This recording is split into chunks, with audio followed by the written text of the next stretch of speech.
हम जब तुमको मॉडर्न वर्ल्ड हिस्ट्री और मॉडर्न इंडिया पढ़ा दें तो तुम्हारी जिंदगी में एक कमी पूरी हो जानी चाहिए कि अब तुमको इस बात का वो न रहे कि पढ़ना कैसे है और पढ़ना क्या है। और अगर ये दो चीज तुम हमसे सीख ले गए तो आईएएस की परीक्षा तो बहुत छोटी हो जाएगी तुम्हारे लिए। तुम ही आगे कहोगे हमसे कि अब ना देंगे गुरुजी। जिसका दिमाग का दायरा बड़ा हो गया वो तुमको तो डर लगता है इस वक्त ना, क्योंकि तुमने अपनी शक्ति को अभी खोला नहीं है तो तुमको डर लग रहा है कि भगवान किसी तरह से कोई नौकरी मिल जाए बस। तुम अभी भयभीत हो क्योंकि तुमको शक्ति से अपने परिचित नहीं हो। तुम्हारा हाल हनुमान जी वाला है।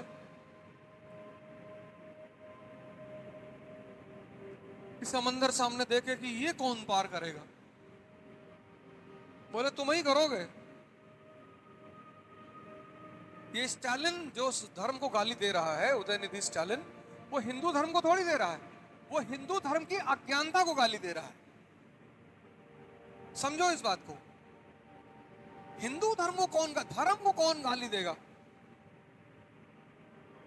क्योंकि मैंने पिछली बार भी तुमसे क्लास में पूछा, कई बार मैंने लोगों से पूछा, अब कितने लोग हो इस क्लास में जिन्होंने हनुमान चालीसा कम से कम 50 बार तो पढ़ी होगी? कितने लोगों ने पढ़ी? 1 2 3 4 5। तुमने पढ़ी? 8 सिद्धियां गिनाओ।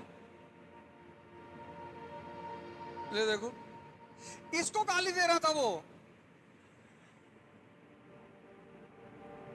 अरे 50 बार तुम्हारे सामने से एक लाइन गुजरी, अष्ट सिद्ध नौ निधि के दाता, और तुम चापे जा रहे हो, तुमको कह रहा हूं मतलब ही नहीं हमको ये क्या लिखा हुआ है। तुम उसको नाहक में गाली दे रहे हो उदयनिधि स्टालिन को। सही कर रहा है वो कोई गलत काम थोड़ी कर रहा है। क्योंकि जिसने हनुमान चालीसा जो समझ जाएगा वो कमजोर रह ही नहीं सकता। कलयुग में एक ही भगवान है, हनुमान जी। कलयुग से तुम्हें एक ही आदमी बचा सकता है, हनुमान जी। हनुमान जी यानी ध्यान। सोचो तुम 50 बार से ज्यादा पढ़ चुके होगे, तुमने कभी ध्यान ही नहीं दिया। कल बताना मुझे 8 सिद्धियां, अष्ट सिद्ध और 9 निधियां। लोग तड़पड़ा रहे, उदयनिधि स्टालिन गाली दे रहा, अंधविश्वास को गाली दे रहा है।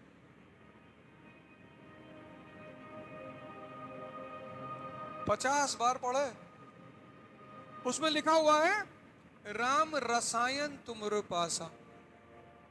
तुम्हारे पास राम रूपी रसायन है। तुम कह रहे हो हमारे पास भैया है ही नहीं। है। कभी स्टालिन वो कारगिल पार्क में टहलना, उसमें विवेकानंद के बड़े सारे कोट्स लिखे हुए हैं। उसमें एक कोट बड़ा प्यारा है, एक ही लाइन का है कि दुनिया में सबसे बड़ा पाप है अपने आप को कमजोर समझना, क्योंकि तुम हो ही नहीं।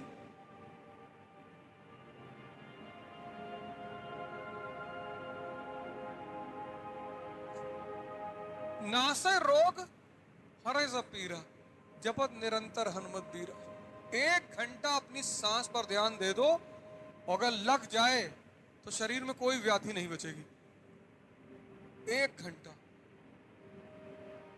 जो कि नामुमकिन है। अभी करके देख रहे थे 20 मिनट के लिए। सिर्फ एक वो इतनी महान किताब है, छोटी सी, वो इतनी महान किताब है वो, लेकिन उसको खोलने के लिए एक गुरु चाहिए, क्योंकि पहली लाइन वहीं से शुरू होती है, श्री गुरु चरण सरोज रज। तुम अकेले ना जान पाओगे उसका राज, तुमको खुद से वो नहीं पता चलेगी। तुमको एक आदमी चाहिए जो तुमको हर लाइन का मतलब बता दे कि देखो बेटा ये इसका मतलब ये है। और लास्ट में है जो ये पढ़े हनुमान चालीसा होए सिद्ध साखी गौरी सा। शंकर जी जैसा बना। हनुमान जी कह रहे हैं कि हमको स्मरण करोगे हम तुमको शिव जैसा बना देंगे। उदयनिधि स्टालिन धर्म को गाली नहीं दे रहा है, उदयनिधि स्टालिन अज्ञानता को गाली दे रहा है। मैं उसकी बात का बुरा ही नहीं माना, क्योंकि जो हनुमान चालीसा समझ जाए, मार दे एक हाथ, धरती उरती फट जाए तुरंत।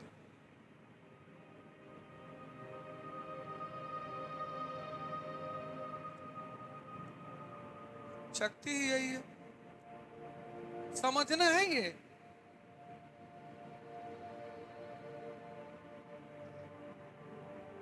बीस लोग ढूंढ रहे हैं कश्मीर से कन्याकुमारी साइकिल चलाने के लिए, वो कोई तैयार नहीं हो रहा है। चलिए तो ठीक है, वो बीच में लटका देंगे अगर कहीं रुक गए 15 किलोमीटर की, गुरुजी यहाँ बहुत दर्द हो रहा है।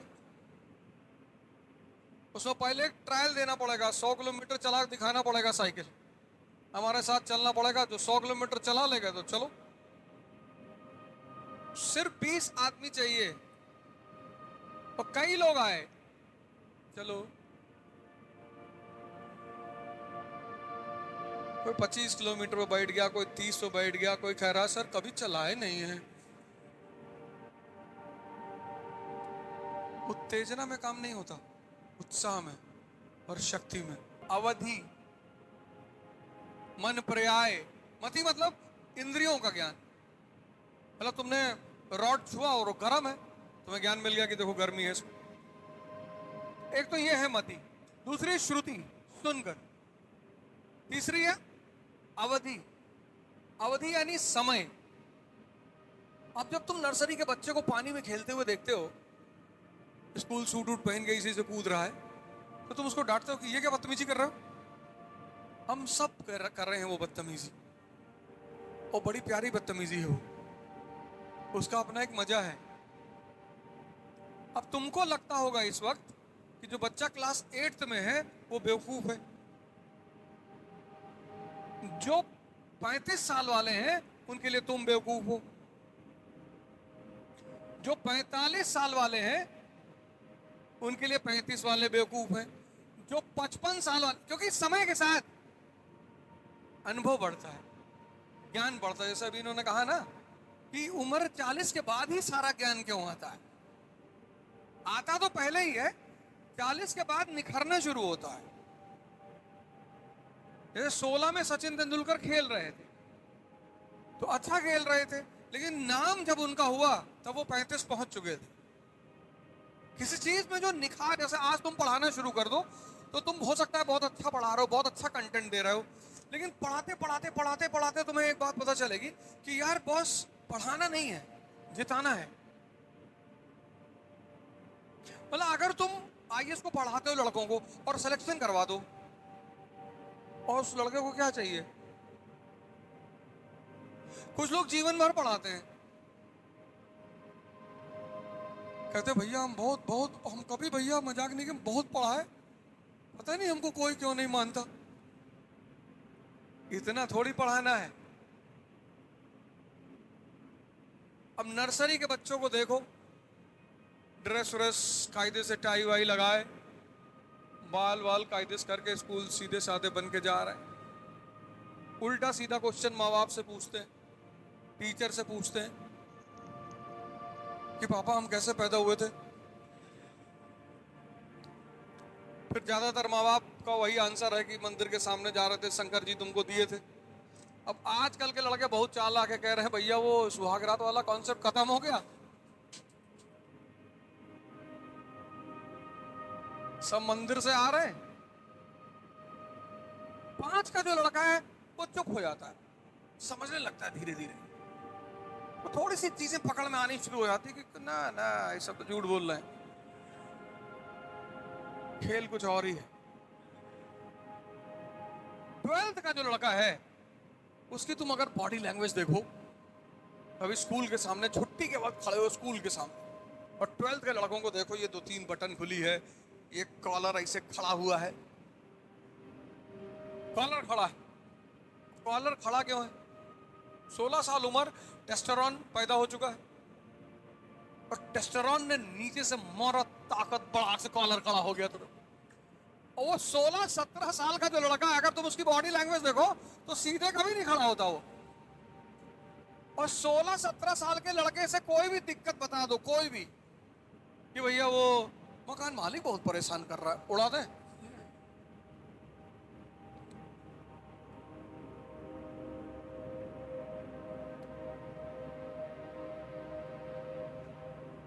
बस उस वक्त उसको पता नहीं चल पाता कि यार इस एनर्जी को अगर सही इस्तेमाल कर लिया जाए। जैसे तुम जाओगे सतगुरु के आश्रम में, तो वहां उनका अपना स्कूल है, कोई बच्चे को मारता नहीं है, और ज्यादातर लाइव पढ़ाने की कोशिश होती है। लाइव मतलब दिखाकर, डेमो देकर।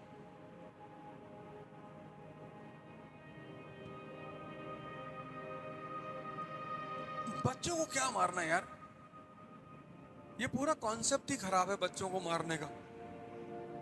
और बच्चों को अगर मारते हो तो ग्रेजुएशन के मास्टर को भी AK-47 लेके क्लास में जाना चाहिए। बड़ों को भी मारो तब। बच्चों को तो पढ़ाई के लिए बिल्कुल नहीं मारना चाहिए। मतलब मैं तो इस बात के एकदम एकदम खिलाफ हूं कि बच्चों को तो मारना ही नहीं चाहिए। हाँ, कभी कभी साल में एक बार टॉर्चर करना चाहिए, पर एक बार। और उस एक बार से उस बच्चे के मन में यह रहे कि भैया इससे बदतमीजी न करना।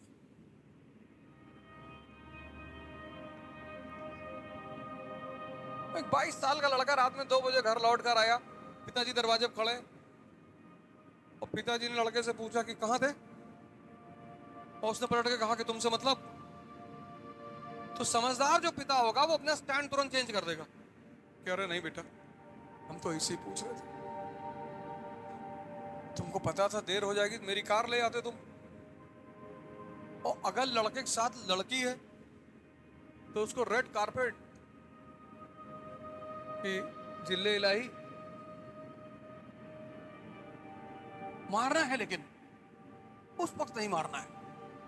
कभी भी अपने घर के किसी भी सदस्य को बाहर ह्यूमिलिएट नहीं करना है, कभी भी। वो कितनी बड़ी भी गलती कर दे, किसी दूसरे के सामने, चाहे वो भाई है, बहन है, माँ है, बाप है, बीवी है, पत्नी है, कोई भी है, बाहर किसी के सामने कुछ नहीं बोलना है, मुस्कुराना है। हाँ, अच्छा, अरे वाह यार, तुम तो कार लड़ा आए थे, दूसरी वाली भी लड़ा देना। जी भैया। बाहर किसी को पता नहीं चलना चाहिए कि तुमने अपने घर के किसी सदस्य को कुछ कहा है।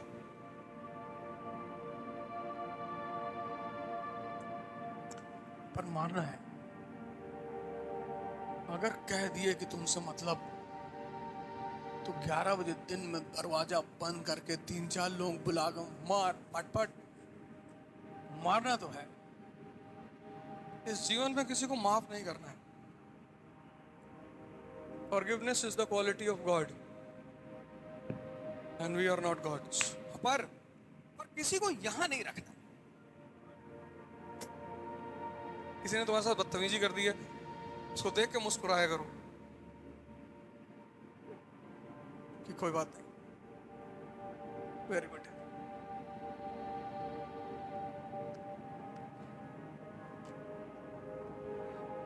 जैसे तुम लड़ रहे हो ना, ऐसे हम भी लड़ रहे हैं। हमारी तुम्हारी लड़ाई में फर्क सिर्फ इतना है कि तुम्हारी उम्र बहुत कम है और अनुभव भी कम है। तो मेरे अनुभव अगर ले लोगे जीवन में तो इतने काम आएंगे तुमको। ये सब तो किताब में लिखा हुआ है। Old restriction. समझदार बाप एकदम स्टैंड को चेंज कर लिया कि नहीं नहीं कोई बात, आराम से। तुम 4 बजे आया करो सुबह यार।